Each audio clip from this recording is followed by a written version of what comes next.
no cabe más el mensaje del doctor Gratacos y el doctor Figueras de extender nuestra invitación para que participen en este programa de educación que tenemos en conjunto.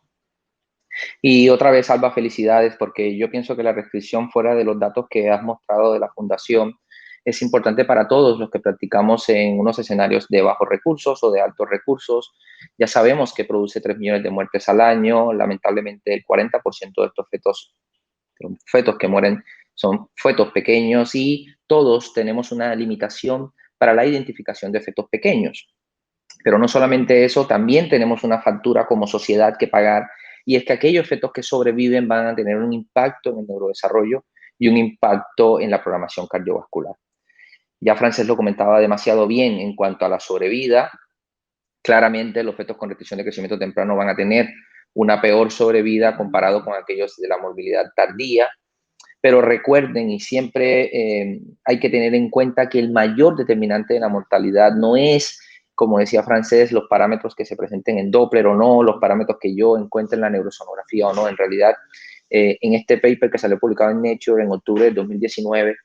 se mostraba claramente cómo existen desigualdades en el planeta y que en realidad la desigualdad, o sea, la posibilidad de acceder a un centro que tenga un protocolo y unos especialistas formados que tengan la capacidad de identificar claramente la patología, pues eso es lo que va a determinar la mortalidad. Claro que hay un impacto en el resultado prenatal temprano, pero nosotros hoy vamos a centrarnos en el impacto en el neurodesarrollo como tal.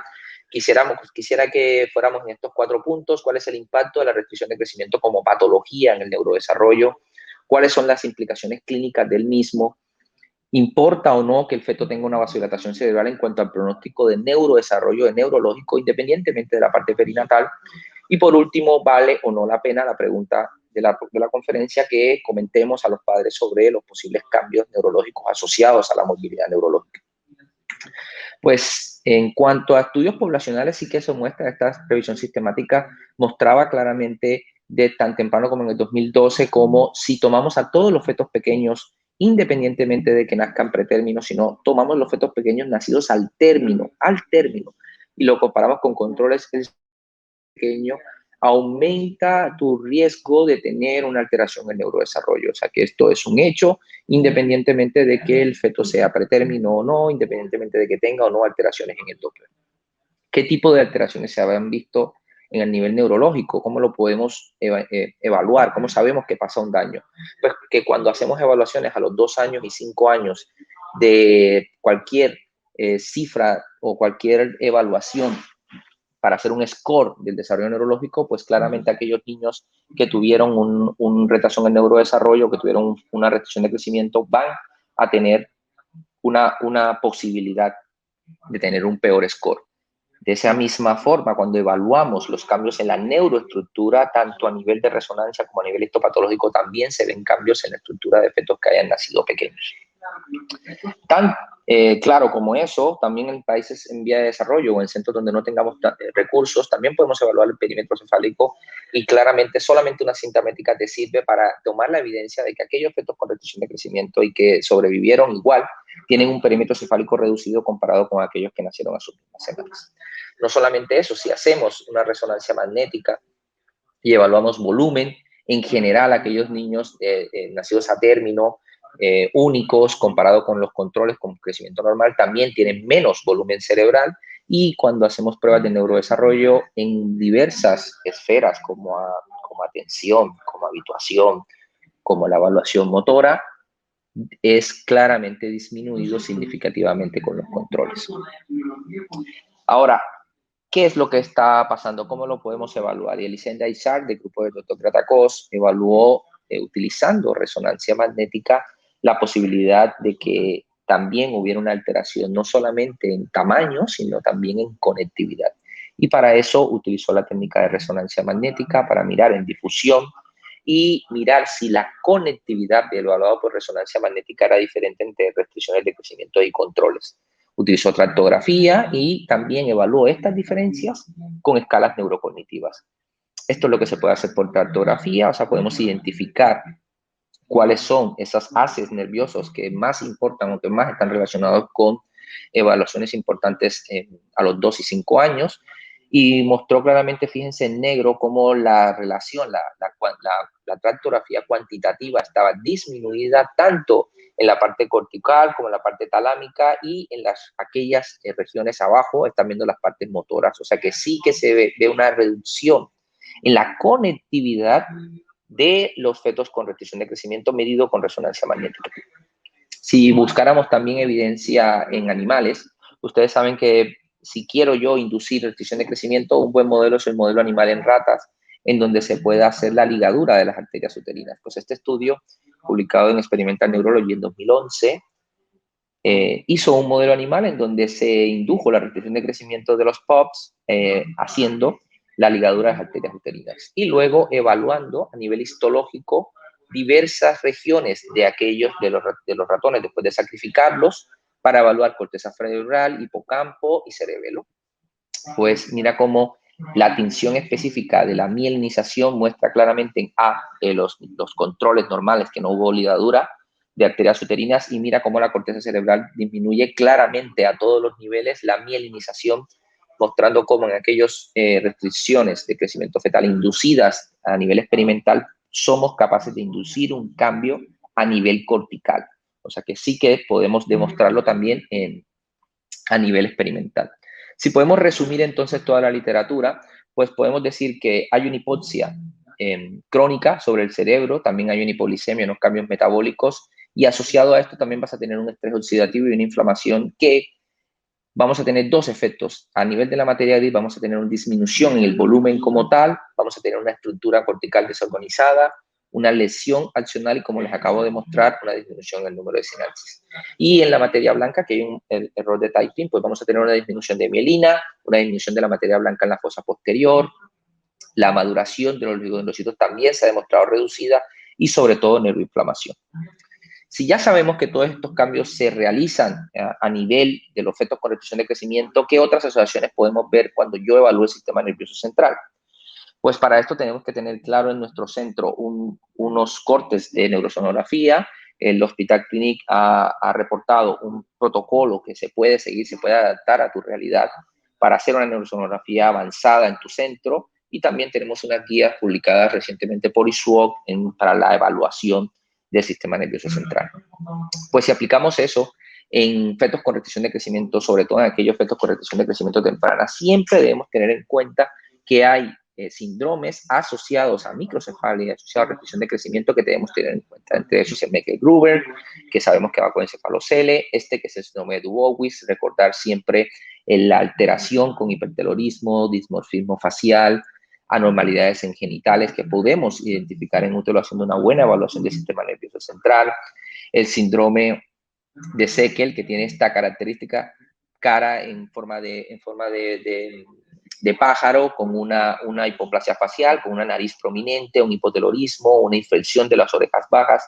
muy importante en fetos con restricción de crecimiento temprana. Y esto que fue un paper publicado en solamente unos reportes de casos en ultrasound, pero que es muy bonito, que es no olvidar por favor el síndrome de Lange.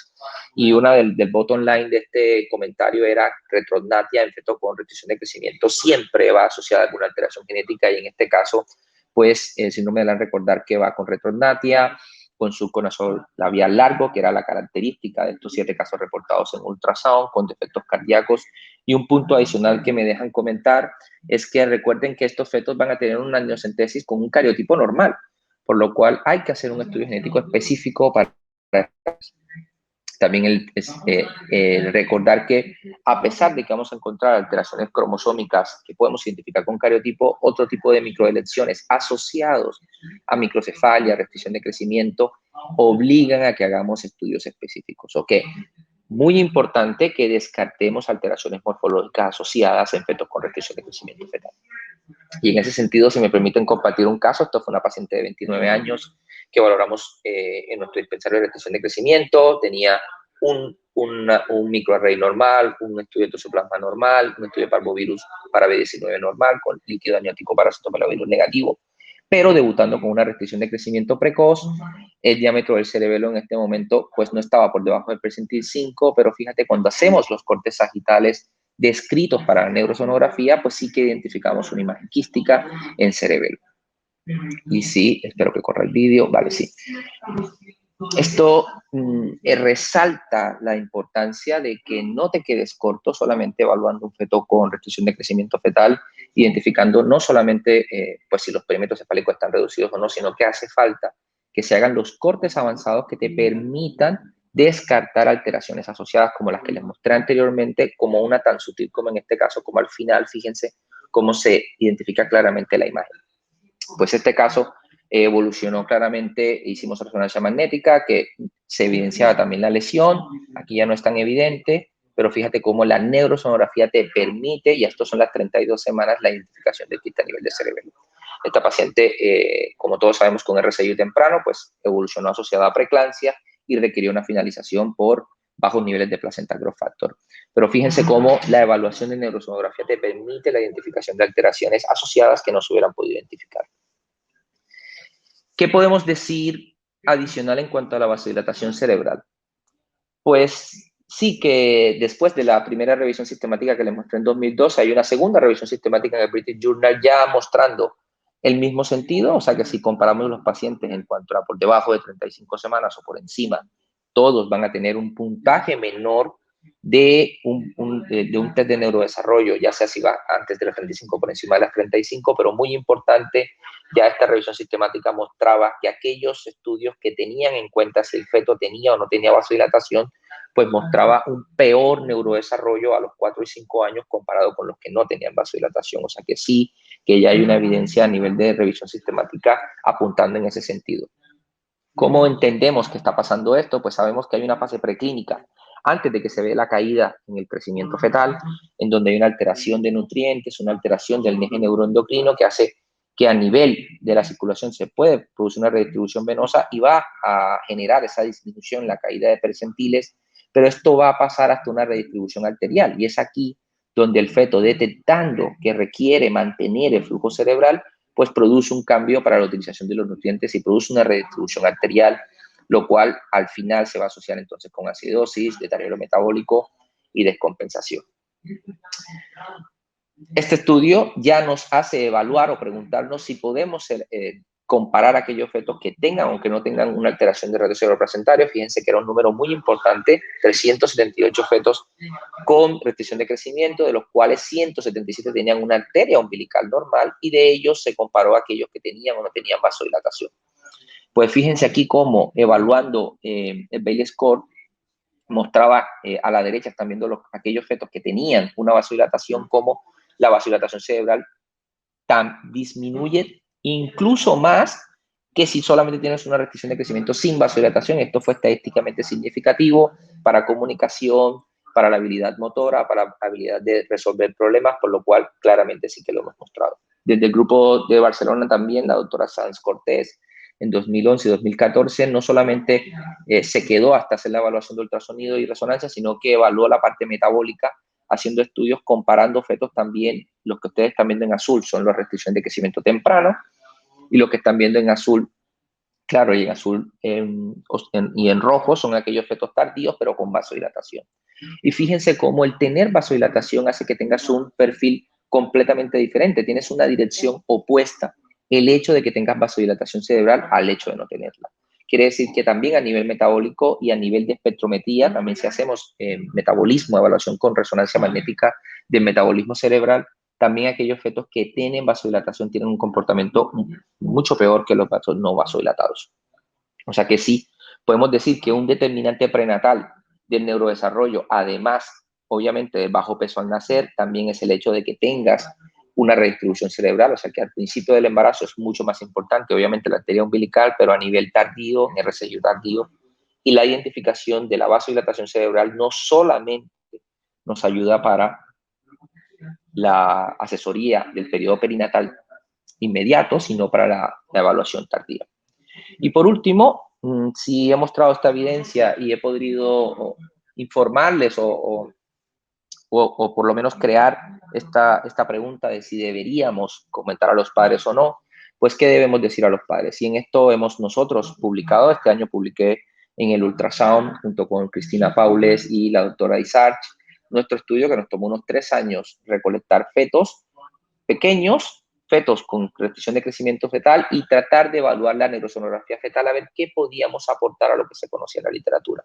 Pues en esto el objetivo fue describir el uso de la neurosonografía para detectar, a ver si era capaz de detectar diferencias en el desarrollo cortical y en la longitud del cuerpo calloso. Pues estas fueron las evaluaciones que hicimos. Tomamos obviamente la evaluación de los diámetros cefálicos, pero además la longitud de la ínsula, la profundidad de la misma, el diámetro de la cisura parieto-occipital, y además hicimos una evaluación con neurosonografía para la evaluación de la longitud del cuerpo calloso, comparando los tres grupos. Controles pequeños para la gestacional, o sea, aquellos que no tenían un Doppler normal, y fetos catalogados como con IUGR. Y en esta tabla, pues pueden ver como aquellos fetos, vimos un gradiente mostrando que los dos fetos pequeños sí que podemos detectar con neurosonografía cambios, ya sea también en la profundidad de la ínsula, fíjense cómo la ínsula se va volviendo más profunda, y así como el cambio en la Sylvian, y la longitud del cuerpo calloso se disminuye significativamente en los fetos con restricción de crecimiento. Este estudio también demuestra que podemos utilizar ultrasonido para describir estos cambios. Esto fue publicado en el 2019, mostrando que somos capaces con ultrasonido por lo menos de sugerir a los padres de que ha habido un cambio en la manera como se ha formado el cerebro de su bebé.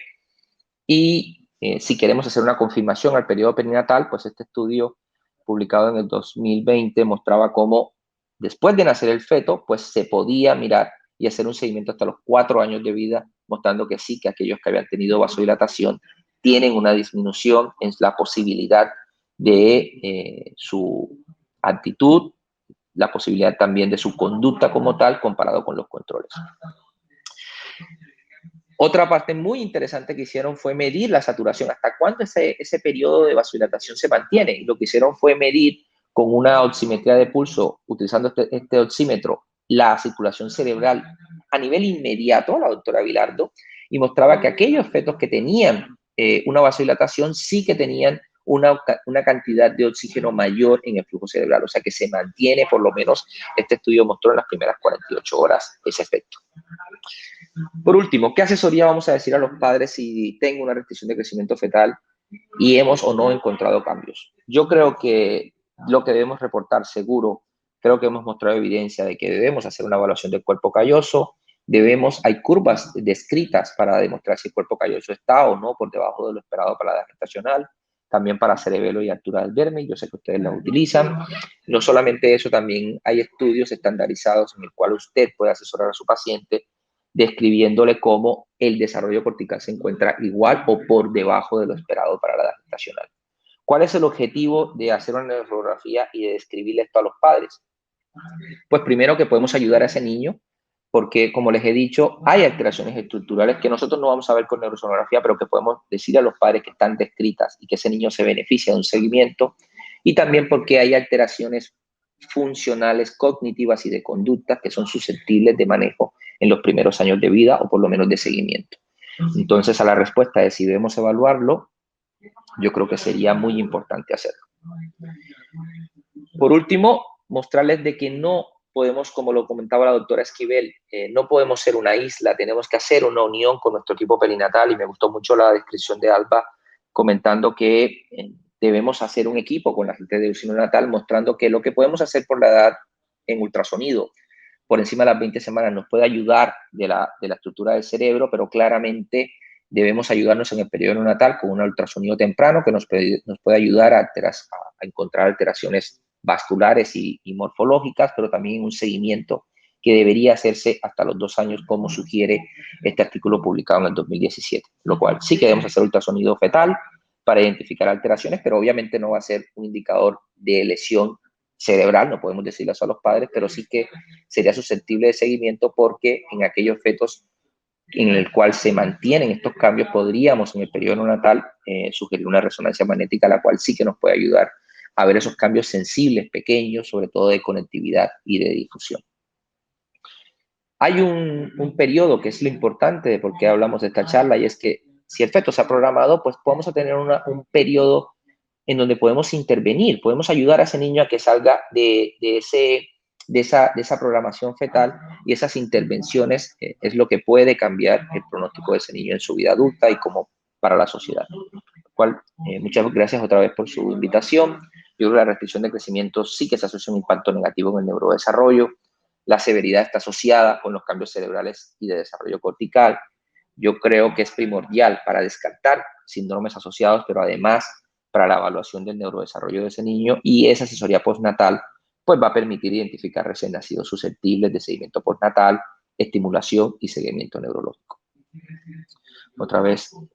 muchas gracias por su invitación.